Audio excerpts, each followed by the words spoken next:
ಬಾರಿ ಕಣಕ್ಕೆ ಇಳಿತಾರೆ ಅಂತ ಚರ್ಚೆ ಆಗ್ತಿತ್ತು. ಆದ್ರೆ ಬಿಜೆಪಿಯಿಂದನ ಜೆಡಿಎಸ್ ಇಂದ ಅನ್ನೋ ಚರ್ಚೆ ಇತ್ತು. ಟಿಕೆಟ್ ಸಿಗುತ್ತೋ ಇಲ್ವೋ ಗೊತ್ತಿರ್ಲಿಲ್ಲ. ಆದ್ರೆ ಕಾಂಗ್ರೆಸ್ ನಿಂದ ಅವರು ನಿಲ್ತಾರೆ ಅನ್ನೋ ಚರ್ಚೆ ಕೊನೆ ಗಳಿಗೆಯಲ್ಲಿ ಶುರುವಾಯಿತು. ಡಿ.ಕೆ. ಬ್ರದರ್ಸ್ ಒಂದು ಕಡೆ ಲೆಕ್ಕಾಚಾರಗಳನ್ನು ಹಾಕಿಕೊಂಡು ಸಿ.ಪಿ. ಯೋಗೇಶ್ವರ್ ಅವರನ್ನ ಪಕ್ಷಕ್ಕೆ ಕರೆತಂದು ಅವರಿಗೆ ಅಖಾಡಕ್ಕೆ ಇಳಿಸಿದ್ರು. ಅದು ಕಾಂಗ್ರೆಸ್ ಪಕ್ಷದಿಂದ. ಹಾಗಾಗಿ ಜಿದ್ದಿನ ಹೋರಾಟ ಇತ್ತು, ಅಬ್ಬರದ ಪ್ರಚಾರಗಳಿತ್ತು. ಒಂದು ಕಡೆ ಸಾಕಷ್ಟು ಹೇಳಿಕೆಗಳು, ಚರ್ಚೆಗಳು. ಆ ಹೇಳಿಕೆಗಳೇ ಡ್ಯಾಮೇಜ್ ಆಗೋಯ್ತಾ ಅಥವಾ ಹೇಳಿಕೆಗಳೇ ಪ್ಲಸ್ ಪಾಯಿಂಟ್ ಆಯ್ತಾ, ಇದೆಲ್ಲವೂ ಕೂಡ ಗೊತ್ತಾಗಬೇಕು ಅಂತಂದ್ರೆ 23ನೇ ತಾರೀಕಿನವರೆಗೂ ಕೂಡ ಪ್ರತಿಯೊಬ್ಬರು ಕೂಡ ಕಾಯಬೇಕು. ಚುನಾವಣೆ ಆಗಿದೆ, ಶೇಕಡಾವಾರು ಮತದಾನ ರೆಕಾರ್ಡ್ ಆಗಿದೆ. 88+% ನಷ್ಟು ವೋಟಿಂಗ್ ಆಗಿದೆ. ಮತದಾರ ಪ್ರಭು ಅಭ್ಯರ್ಥಿಗಳ ಭವಿಷ್ಯವನ್ನ ಬರೆದಿಟ್ಟಿದ್ದಾನೆ. ಆ ಭವಿಷ್ಯ ನಿರ್ಧಾರ ಆಗೋದು, ಭವಿಷ್ಯ ಪ್ರಕಟ ಆಗೋದು 23ನೇ ತಾರೀಕು. ಹಾಗಾಗಿ ಒಂದು ಕಡೆ ಚುನಾವಣೆ ಆದ ಬಳಿಕ ಇನ್ನೂ ವೋಟಿಂಗಿಗೆ ಟೈಮ್ ಇರುವಂತ ಹಿನ್ನೆಲೆಯಲ್ಲಿ ಕ್ಷೇತ್ರದಲ್ಲಿ ಎಲ್ಲ ಚರ್ಚೆಗಳು ಆಗ್ತಾ ಇದೆ. ಜೊತೆಗೆ ಜಮೀರ್ ಅಹಮದ್ ಖಾನ್ ಅವರ ಹೇಳಿಕೆ ಏನಾದ್ರೂ ಸಿ.ಪಿ. ಯೋಗೇಶ್ವರ್ ಅವರಿಗೆ ಕೈ ಕೊಡುತ್ತಾ, ದೊಡ್ಡಗೌಡರು ಬಂದು ಪ್ರಚಾರವನ್ನ ಮಾಡಿದ್ದು ಸಿ.ಪಿ. ಯೋಗೇಶ್ವರ್ ಅವರಿಗೆ ಕೈ ಕೊಟ್ಟು ನಿಖಿಲ್ ಕುಮಾರಸ್ವಾಮಿ ಅವರಿಗೆ ಕೈ ಹಿಡಿಯುವಂತೆ ಮಾಡಿದ್ಯಾ ಅನ್ನೋ ಒಂದಷ್ಟು ವಿಚಾರಗಳು ಚರ್ಚೆಗೆ ಕಾರಣವಾಗ್ತಾ ಇದೆ. ಇದೆಲ್ಲದ ನಡುವೆ ಬೆಟ್ಟಿಂಗ್ ಮರಾಠೆ ಕೂಡ ಜೋರಾಗಿದೆ. ಹಾಗಾಗಿ ನಾವಿವತ್ತು ಕ್ಷೇತ್ರಾದ್ಯಂತ ಪ್ರವಾಸವನ್ನ ಮಾಡಿ ಕ್ಷೇತ್ರದಲ್ಲಿ ಮತದಾನ ಆದ ಬಳಿಕ ಏನೆಲ್ಲ ಚರ್ಚೆಗಳಾಗ್ತಾ ಇದೆ, ಜನರ ಪ್ರಕಾರ ಯಾರ ಗೆಲುವು ನಿಶ್ಚಿತ ಅನ್ನೋದು ತಿಳಿದುಕೊಳ್ಳುವಂತ ಪ್ರಯತ್ನವನ್ನ ಮಾಡೋದಕ್ಕೆ ನಾವೀಗ ಮುಂದಾಗಿದ್ದೀವಿ. ಕ್ಷೇತ್ರದ ಮೂಲೆ ಮೂಲೆಗೂ ಕೂಡ ತೆರಳಿ, ಹಳ್ಳಿಗೂ ಕೂಡ ತೆರಳಿ ಪ್ರತಿಯೊಬ್ಬರನ್ನು ಕೂಡ ಮಾತಾಡಿಸುವ ಮೂಲಕ ಅವರ ಅಭಿಪ್ರಾಯವನ್ನ ಸಂಗ್ರಹಿಸುವಂತ ಕೆಲಸಕ್ಕೆ ನಾವೀಗ ಮುಂದಾಗ್ತೀವಿ. ಬನ್ನಿ ನೋಡ್ಕೊಂಡು ಬರೋಣ. ನಾವೀಗ ಸಂತೆ ಮೊಗಳ್ಳಿಯಲ್ಲಿದ್ದೀವಿ ಅಲ್ವೇ ಯಜಮಾನ್ರೆ? ಹೇಗಿದೆ ಸಂತೆ ಮೊಗಳ್ಳಿ? ಸಂತೆ ಮೊಗೇನಹಳ್ಳಿ ಇಲ್ಲಿ ಆನಂದ್ ಸ್ವಾಮಿ ಅವರು ಬಿಜೆಪಿಯಿಂದ ಜಿಲ್ಲಾಧ್ಯಕ್ಷರಿದ್ದಾರೆ.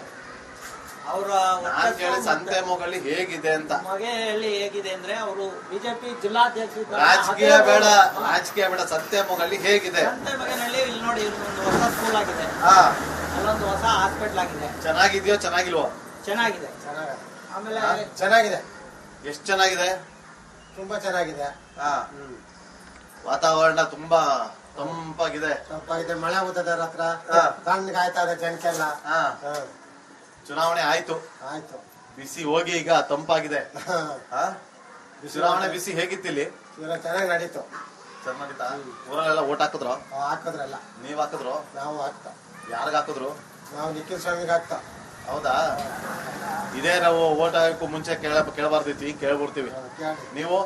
ನಾವು ನಿಖಿಲ್ ಕುಮಾರಸ್ವಾಮಿ ಗೆಲ್ತಾರ? ಗೆಲ್ತಾರೆ. ಸಿ.ಪಿ. ಯೋಗೇಶ್ವರ್ ಗೆಲ್ಲಲ್ವಾ?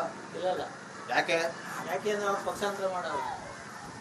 ಎಲ್ಲ ಮಾಡ್ತಾರಪ್ಪ ಪಕ್ಷಾಂತರ. ಯಾಕೆ ಮಾಡಿದ್ರು? ಯಾಕೆ ಮಾಡಬಾರ್ದು? ಪಕ್ಷೇತರವಾಗಿ ನಿಂತ್ಕೊಂಡಿದ್ರು. ಟಿಕೆಟ್ ಕೊಡ್ತೀವಿ ಅಂದ್ರಲ್ಲ ಕಾಂಗ್ರೆಸ್ ರೂಲಿಂಗ್ ಪಾರ್ಟಿ. ಸ್ವಾಮಿ ಅವರು ನಾನು ವರ್ಷದಿಂದ ಗೆದ್ಕೋತೀನಿ ಅಂದ್ರೆ ಪಕ್ಷೇತರವಾಗಿ ನಿಂತ್ಕೊಂಡಿದ್ರು. ಯಾಕೆ ನಿಂತ್ಕೊಂಡಿದ್ರು? ಕ್ಷೇತ್ರ ಜನ ಕೈ ಹಿಡ್ತಾರೆ ಅಂತ ಗೊತ್ತು ನಮ್ಗೆ. ಕ್ಷೇತ್ರ ಜನ ಕೈ ಹಿಡಿತಾರೆ ಅಂತ ಗೊತ್ತಿದ್ದು ನೀವು ಬೇರೆ ಪಕ್ಷಕ್ಕೆ ಹಾಕ್ಬೋದು. ಇವತ್ತು ಜೆಡಿಎಸ್ ಅವರು ಬಿಜೆಪಿ ಜೊತೆ ಕೈ ಜೋಡಿಸೋರಪ್ಪ. ನಾವು ಕೇಂದ್ರದಲ್ಲಿ ಅಧಿಕಾರ ಇಡಬೇಕು, ಮತ್ತೆ ಅಭಿವೃದ್ಧಿ ಕಾಣಬೇಕಾದ್ರೆ ಜೋಡಿಸ್ಬೇಕಾದ್ರೆ ಅನಿವಾರ್ಯ ಇತ್ತು, ಜೋಡಿಸ್ತೀವಿ. ನಾವು ಅಷ್ಟೇ ರಾಜ್ಯದಲ್ಲಿ ಸರ್ಕಾರ ಇತ್ತು, ಅವ್ರ ಕೈ ಜೋಡಿಸ್ಬೇಕು ಅಂತ ಅವ್ರಿಗೊಂದು ಸ್ವಲ್ಪ ಬಲ ತುಂಬಬೇಕು ಅಂತ ಮಾಡಿದ್ವಿ. ವರ್ಚಸ್ಸದೇ ನೀವು ಹೇಳ್ಕೊಂಡು ಬೇರೆ ಪಕ್ಷಕ್ಕೆ ಹೋದಾಗ ನಮ್ಮಲ್ಲಿರುವಂತ ಕಾರ್ಯಕರ್ತರು ಏನಾಗ್ಬೇಕು? ಕಾರ್ಯಕರ್ತರು ನಾವು ಕೈ ಬಿಟ್ಟಿಲ್ವಲ್ಲ ಯಾವತ್ತು. ಯಾವ್ದ ಕಾಂಗ್ರೆಸ್ ಕಾರ್ಯಕರ್ತರು ಬಿಜೆಪಿ ಕಾರ್ಯಕರ್ತರೆಲ್ಲ ಕೈ ಬಿಟ್ಟು ಕಾಂಗ್ರೆಸ್ ನನ್ನ ಮನೆ ವಾಪಸ್ ಹೋಗಿದ್ದೀನಿ. ನಿನ್ ಮನೆ ಅಂತ ಹೇಳ್ಕೋಬಹುದು. ಇವತ್ತು ಅವತ್ತ ಹೇಳ್ಕೊಂಡಿದ್ರಾಯ್ತು. ನಿಖಿಲ್ ಕುಮಾರಸ್ವಾಮಿ ಇಲ್ಲಿಯವರಲ್ಲ, ಹೊರಗ್ನವ್ರು. ಅವ್ರು ಹಂಗಂತ ತಿಳ್ಕೊಂಡಿರ್ಬೋದು. ಕುಮಾರಣ್ಣನ್ಗೆ ಪ್ರತಿಯೊಬ್ಬ ಚನ್ನಪಟ್ಟಣ ಪ್ರಜೆ ಸುಮ್ನೆ ಒಂದ್ ಕಾಲ್ ಮಾಡಿದ್ರೆ ಇಂತಿವ್ರೆ ಅಂತ ಹೇಳ್ತಾರೆ. ಹೌದಾ? ನಾನೇ ಹೋಗಿದ್ದೀನಿ 16 ಸತಿ. ಹೌದಾ? ಈಗ ಆಯ್ತಿರ್ಲಿ. ನಿಖಿಲ್ ಕುಮಾರಸ್ವಾಮಿ ಅವರು ನನಗ್ ಬೇಡವೇ ಬೇಡ ಈ ಚುನಾವಣೆ, ನೋಡ್ಕೋಣ ಅಂತ ಹೇಳ್ತಿದ್ರಪ್ಪ. ನಿಂತ್ಕೊಂಡೇ ಬಿಟ್ರು. ನಿಂತ್ಕೊಂಡ್ಬಿಟ್ರೆ ಅವ್ರು ಕೈ ಕೊಟ್ರು, ನಿಂತ್ಕೊಂಡ್ರು. ಯಾರ ಕೈ ಕೊಟ್ರು? ಅನುರತ್ವಾಗಿ ಇವ್ರು ಬಿಜೆಪಿ ಇಂದ JDS ಇಂದ CPO ಇವ್ರು ನಿಂತಿರೋ CP ಯೋಗೇಶ್ವ ಅವ್ರು ನಿಂತ್ಕೋತಿರ್ಲಿಲ್ಲ. ಅವ್ರು 2 ಪಕ್ಷಕ್ಕೂ ಕೈ ಕೊಟ್ಟವರು ಅನಿವಾರ್ಯವಾಗಿ ನಿಂತ್ಕೊಳ್ಬೇಕಾಗ್ತದೆ. ಅಲ್ಲ, ಈಗ ಒಂದು ಕೆರೆ ತುಂಬಿಸಿದೀನಿ, ಕ್ಷೇತ್ರದ ಅಭಿವೃದ್ಧಿ ಮಾಡಿದೀನಿ, ವರ್ಚಸ್ಸಿದೆ, ನಾನೆಲ್ಲೋದ್ರೂ ಗೆಲ್ತೀನಿ ಅನ್ನೋ ವಿಶ್ವಾಸ ಅವ್ರಿಗೆ ಇವತ್ತಿಗೂ ಇದೆಯಲ್ಲ CP ಯೋಗೇಶ್ವರ್ಗೆ. ಕಾರಣ ಮೂಲ ಕಾರಣ ಯಾರು? ನೀವು ಮೂಲ ಒಳಪಡಿ ಸ್ವಾಮಿ. ಇವತ್ತಿಂದ ಪ್ರಶ್ನೆ ಮಾತಾಡ್ತಾನೆ ಏಕ್ದಮ್ ಅವರೇ ತಂದು ಕೊಟ್ಬಿಟ್ಟಿದ್ರ ನೀರ. ಅಲ್ಲಿ ಇಟ್ಲೂರು ಅಣಗಟ್ಟೆ ದೇವೇಗೌಡರು ಮಾಡ್ಲಾಗೆ ನೀರು ಬತ್ತು. ಅವ್ರು ಮಾಡ್ದೆ ಹೋಗಿದ್ರೆ ಎಲ್ಲಿ ಬರೋದು ನೀರು? ಎಲ್ಲಿ ತಂದ್ಬಿಡೋರು? 2 ಲಕ್ಷದಿಂದ ಕೆರೆ ತುಂಬಿಸ್ತೆ, ಬಸ್ ಸ್ಟ್ಯಾಂಡ್ ಕಟ್ತೆ, ಕೆರೆ ತುಂಬಿಸ್ತೆ, ಬಸ್ ಸ್ಟ್ಯಾಂಡ್ ಕಟ್ತೆ, ಬಸ್ ಸ್ಟ್ಯಾಂಡ್ ಪಕ್ಕದಲ್ಲಿ ಒಂದು ಗುಂಡಿ ತೋಡೋರೆ ಅಲ್ಲಿ ಬೆಳಿಗ್ಗೆ ಅಂತ. ಆ ಲೆಕ್ಕಾಚಾರಕ್ಕೆ ಆಗೋಯ್ತು. ಅವೆರಡು ಅಭಿವೃದ್ಧಿ ಬಿಟ್ರೆ ಅವರು ಬೇರೆ ಏನ್ ಹೇಳ್ಯಾರ ಹೇಳಿ. ಇವರು DK ಸುರೇಶ್ 3 ಸತಿ MP ಆಗಿದ್ರು. ಅವ್ರ ಕೊಡುಗೆ ಚನ್ನಪಟ್ಟಣ ತಾಲೂಕಲ್ಲಿ ಈಗ ಮಾಡಿದ್ರೆ ಮಾಡ್ತಿದ್ವಪ್ಪ. ಈಗ 3 ಸತಿ MP ಆಗಿದ್ರು ಅವರು. ಈಗ ಎಲ್ಲಿ ಮಾಡಿದ್ರಿ ನೀವು? ಕೈ ಕೊಟ್ರಲ್ಲ. 3 ಸತಿ MP ಇದ್ರು. 3 ಸಾರಿಯಿಂದ ಅಭಿವೃದ್ಧಿ ಮಾಡಿ 4ನೇ ಸಲ ಮಾಡೋಣ ಅಂತ ಇತ್ತಪ್ಪ. ಎಲ್ಲ ಹೋದ್ಮೇಲೆ ಅದೇನೋ ಊರ್ ಬಾಗ್ಲು ಪಳ್ಳೆ ಹೊಡೆದ್ಬಿಟ್ಟು ಬಾಗ್ಲು ಹಾಕಿದ್ಮೇಲೆ ಬಂದ್ರೆ ಏನಾದದು? ಏನು ಪ್ರಯತ್ನ ಇಲ್ಲ. ಜಮೀರಣ್ಣ ಒಂದು ಸ್ಟೇಟ್ಮೆಂಟ್ ಕೊಟ್ಟರು, ಎಷ್ಟು ರೇಟು ಕೊಂಡ್ಕೋತೀನಿ ಅಂತ. ತಮಾಷೆಗಂದ್ರಂತವ್ರು. ತಮಾಷೆಗಂದು ಮಾತಾಡ ಅವ್ರನ್ನ ಕುಳ್ಳ ಅಂತ ಕರಿತೀರ, ಅದಕ್ಕೆ ನಾನು ಕರಿಯಣ್ಣ ಅಂತ ಕರಿತೀನಪ್ಪ. ತಮಾಷೆಗನ್ನೋ ಮಾತು. ಇವಾಗ ನಾವು ಕೂತಿದೀವಲ್ಲ, ಇದು ತಮಾಷೆ. ಈ ಕೂತಿದೀವಲ್ಲ, ನಾವು ಏನ್ ಮಾತಾಡಿದ್ರು ತಮಾಷೆ. ಎಲೆಕ್ಷನ್ ಬಗ್ಗೆ ಆಗಲಿ, ಇನ್ನೊಂದ್ರ ಬಗ್ಗೆ ಆಗಲಿ. ಅದೇ ಎಲೆಕ್ಷನ್ ಟೈಮಲ್ಲಿ ಏನ್ ಮಾತಾಡಿದ್ರು ಒಬ್ಬ ರಾಜಕಾರಣಿ, ಅದು ಯಾವುದೇ ಕಾರಣಕ್ಕೂ ತಮಾಷೆ ಆಗಿರೋದು. ಅದು ವ್ಯವಹಾರಿಕವಾಗೇ ಇರ್ತದೆ. ಅವ್ರು ಅಂದದ್ದು ಒಳ್ಳೇದೇ ಆಯ್ತು ಒಂದು ಪಕ್ಷ ನಮ್ಮ ಹಿಂದೂ ಜನಾಂಗಕ್ಕೆ ಅಲ್ಲಿ ಇದ್ದಾಗಲಿ. ಅವರು ಏನೋ ದಲಿತರು ಒಂದು ಈ ಜನಾಂಗ, ನಾವು ಅವ್ರಿಗೆ ಬೇಕು, ಅವ್ರಿಗೆ ನಾವು ಬೇಕು, ಒಂದು ಅಣ್ಣ ತಮ್ಮದಿರಂಗಿದ್ದೀವಿ.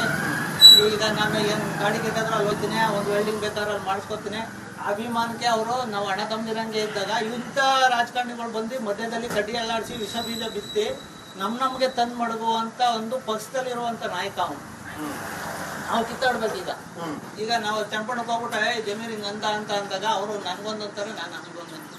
ಈ ರೀತಿ ವ್ಯವಹಾರವ ತಂದಿಡುವಂತ ಪರಿಸ್ಥಿತಿ ಅವರು ನಿರ್ಮಾಣ ಮಾಡೋರು. ಅಂದ್ರೆ ಆ ಮಾತು ಅನ್ಬಾರ್ದಿತ್ತು ಅಂತ. ಅನ್ಬಾರ್ದಿತ್ತು. ಕೊಂಡ್ಕೊಳಕ್ ಆಗತ್ತ ದೊಡ್ಡ ಗೌಡ್ರ ಕುಟುಂಬ. ಗೌಡ್ರ ಕುಟುಂಬನ ಅವನು ಕೊಂಡ್ಕೋತೀನಿ ಅಂತವನೆ. ನಾವು ಇದ್ದೀವಿ, ನಾವು ಬಗ್ಗೀವಿ ಸ್ವಾಮಿ. ಕಾರ್ಯಕರ್ತರು ಇನ್ನೂ ಅವ್ರೆ. ಅದೇನ್ ಕೊಂಡ್ಕೊಳ್ಳಿ ನೋಡುವ. ಹೌದಾ? ಅಂದ್ರೆ ನಿಮ್ ಪ್ರಕಾರ ನಿಖಿಲ್ ಕುಮಾರಸ್ವಾಮಿ ಗೆಲ್ತಾರೆ ಅಂತ ನಮ್ಗೆ ಎಷ್ಟು ವಿಶ್ವಾಸ ಇದೆ? ನಮ್ಗೆ 3 ಇದೆ. ಕುಮಾರಣ್ಣ ಅಭಿವೃದ್ಧಿ ಕೆಲಸ, ಮತ್ತೆ ಅವ್ರು ಯೂತ್ ಇದ್ದಾರೆ, ಮಾತಿನ ಶಕ್ಯತೆ, ಮತ್ತು ಕುಮಾರಣ್ಣ ಏನ್ ಚನ್ನಪಟ್ಟಣ ತಾಲೂಕಿಗೆ ಕೊಡುಗೆ ಕೊಟ್ಟಿದ್ದಾರೆ ಈಗಾಗಲೇ ಎಲ್ಲಾ ಕಾಣಿಸ್ತಾ ಇದಾವೆ. ಗೆಲ್ಸಿದ್ರಿ, ಹೋದ್ರು, ಮಂಡ್ಯ ಹೋದ್ರು, ಮಂಡ್ಯದಿಂದ ಸೆಂಟ್ರಲ್ ಆದ್ರು, ಚನ್ನಪಟ್ಟಣ ಕೈ ಬಿಟ್ಟು ಹೋದ್ರು. ನಮ್ಮ ಪಕ್ಷನ ಬಲ ಪಡಿಸ್ಕೋಬೇಕು ಅಂತ ಅಂದ್ರೆ ನಾವು NDA ಜೊತೆ ಮೈತ್ರಿ ಮಾಡ್ಕೊಳ್ಬೇಕಾಗಿತ್ತು, ಮಾಡ್ಕೊಂಡಿದೀವಿ. ಯಾಕೆ ಹಂಗೆ ಪಕ್ಷ ಬಲ ಪಡಿಸ್ಕೊಳಕ್ ಆಗ್ತಾ ಆಗಲ್ಲ. ಇಂತ ಕೆಟ್ಟ ರಾಜಕಾರಣಿಗಳು ಇರೋಗಂಟ ಒಂದು ಸಣ್ಣ ಪ್ರಾದೇಶಿಕ ಪಕ್ಷಕ್ಕೆ ಒತ್ತ ಕೊಡಕಾಗ್ತದೆ. ಈಗ ನಮ್ಮನ್ನ ಕೊಂಡ್ತೀವಿ ಅಂದವ್ರೆ.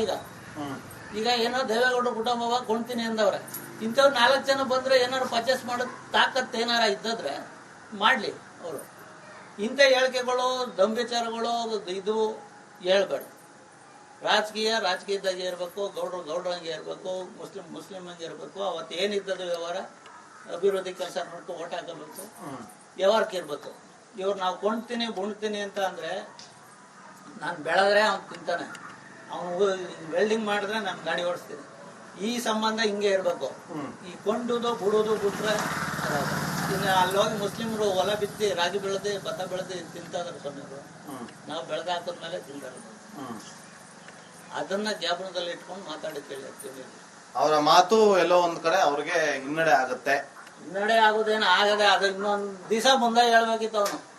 ಇನ್ನೊಂದ್ ದಿವಸ ಮುಂದಾಗಿ ಹೇಳಿದ್ರೆ ಆಮೇಲೆ ಗೊತ್ತಾಗೋದು. ಅವ್ರ ಪಕ್ಷದವ್ರೆ ಹೇಳ್ಸಿದಾರೆ ಅಂತ ಹೇಳ್ತಾರಪ್ಪ. ಯಾರು ಅವ್ರ ಪಕ್ಷದವ್ರೆ? ಈಗ ಕಾಂಗ್ರೆಸ್ ನಲ್ಲಿ ಹೇಳ್ತೀನಿ ಕೇಳಿ ಸ್ವಾಮಿ, ಸಿದ್ದರಾಮಯ್ಯಂದು ಒಂದ್ ಬಣ, MB ಪಾಟೀಲ್ದು ಒಂದ್ ಬಣ, DK ಶಿವಕುಮಾರ್ದು ಒಂದ್ ಬಣ. ಸಿದ್ದರಾಮಯ್ಯ ಹೇಳಿಸಿದ್ರೆ ಶಿವಕುಮಾರ್ ಮುಖ್ಯಮಂತ್ರಿ ಆಯ್ತಾನೆ ಅನ್ನೋದು ಒಂದ್ ಬಣ. ಇವನು ಹೇಳಿಸಿದ್ರೆ ಎಂ ಬಿ ಪಾಟೀಲ್ಗೆ ಸಪೋರ್ಟ್ ಮಾಡುವ ಅಂತ ಒಂದ್ ಬಣ. ಹೆಂಗಿದೆಲ್ಲ ಈ ಸಂತೆ ಮಗೆಯಲ್ಲಿ ಇಷ್ಟೊಂದೆಲ್ಲ ರಾಜಕಾರಣ ಒತ್ತಾರೆ ಎದ್ದೆ ಟಿವಿದು ಇದು ಎಲ್ಲ ನೋಡ್ತಾ ಇರ್ತೀವಲ್ಲ ಸಮಯ ಗೊತ್ತಾಯ್ತು. ಈಗ ಹಳ್ಳಿಕಟ್ಟೆ ಪಂಚಾಯತಿ ಎಲ್ಲ ಮೀಟಿಂಗ್ ಚೆನ್ನಾಗಿ ನಡೆಯುತ್ತೆ ಹಂಗಾರೆ. ನೋಡಿ ಸಿದ್ದರಾಮಯ್ಯನ್ಗೆ ಈ ಒಂದು ವಿಚಾರದಲ್ಲಿ ಈಗ ಶಿವಕುಮಾರ್ ಸಪೋರ್ಟ್ ಮಾಡ್ತಾರೆ ನನಗೆ ಅಂತ ಅವ್ರ ಅಧಿಕಾರದಲ್ಲಿ ಇದ್ರೆ ಶಿವಕುಮಾರ್ ಜಾಗ ಎಲ್ಲಿ ಬಂದದ್ದು? ಒಟ್ಟೊಟ್ಟಿಗೆ ಬಂದು ಪ್ರಚಾರ ಮಾಡಿದ್ರು ಸಿದ್ದರಾಮಣ್ಣ ಶಿವಣ್ಣ ಎಲ್ಲ. ನಾನು ಒಟ್ಟಿಗೆ ಹೋಯ್ತೀನಿ ಸುಮ್ಮನೆ ಇದು ಕಾಂಗ್ರೆಸ್ ಅವ್ರ ಜೊತೆಲೆ ನಿಂತಿರ್ತೀನಿ ನಾನು. ಬಿಜೆಪಿ ಒಟ್ಟಿಗೆ ಬಂದ್ರಪ್ಪ, ಬಿಜೆಪಿ ಒಟ್ಟಿಗೆ ಬಂದ್ರಪ್ಪ, ಜೆಡಿಎಸ್ ಜೊತೆ ನಾವು ಇದೀವಿ ಅಂತೇಳಿ ತೋರ್ಸೋದಕ್ಕೆ. ಆಮೇಲೆ ಎಲ್ಲಪ್ಪ ಕಾಣಿಸ್ತಲ್ಲ. ನೋಡಿ ಸ್ವಾಮಿ, ಸಿದ್ದರಾಮಯ್ಯನ್ಗೆ ಇಷ್ಟೆಲ್ಲ ತೊಂದರೆ ಆಗ್ಬೇಕಾದ್ರೆ ಡಿ ಕೆ ಶಿವಕುಮಾರೇ ಕಾರಣ. ಅದು ನಿಮ್ಮ ಆರೋಪ? ನಮ್ಮ ಆರೋಪ ಏನು, ಪ್ರತಿ ಒಂದು ಪ್ರಜೆನೂ ಹೇಳೋದಿದೆ. ಅದು ಕೂಡ ಏನಾದೆ ಅಂತ ಅವ್ರಿಗೆ ಏನು ಗೊತ್ತಿಲ್ಲ, ಕರೆದವರೇ ಕಾಂಗ್ರೆಸ್ನವರು. ಹೌದಾ? ಇರ್ಲಿ ಬಿಡಿ, ನಮ್ಗೆ ಅದೆಲ್ಲೇ ಆಗ್ಬೇಕು, ತನಿಖೆ ಆಗ್ತದೆ, ತನಿಖೆ ಆಗ್ಲಿ. ಈಗ ಚನ್ನಪಟ್ಟಣ ವಿಧಾನಸಭಾ ಚುನಾವಣೆಯ ಆಗಿರುವಂತ ಬೆನ್ನಲ್ಲೇ ಫಲಿತಾಂಶಕ್ಕೆ ಪ್ರತಿಯೊಬ್ಬರು ಕೂಡ ಕಾದು ಕುಳಿತಿದ್ದಾರೆ.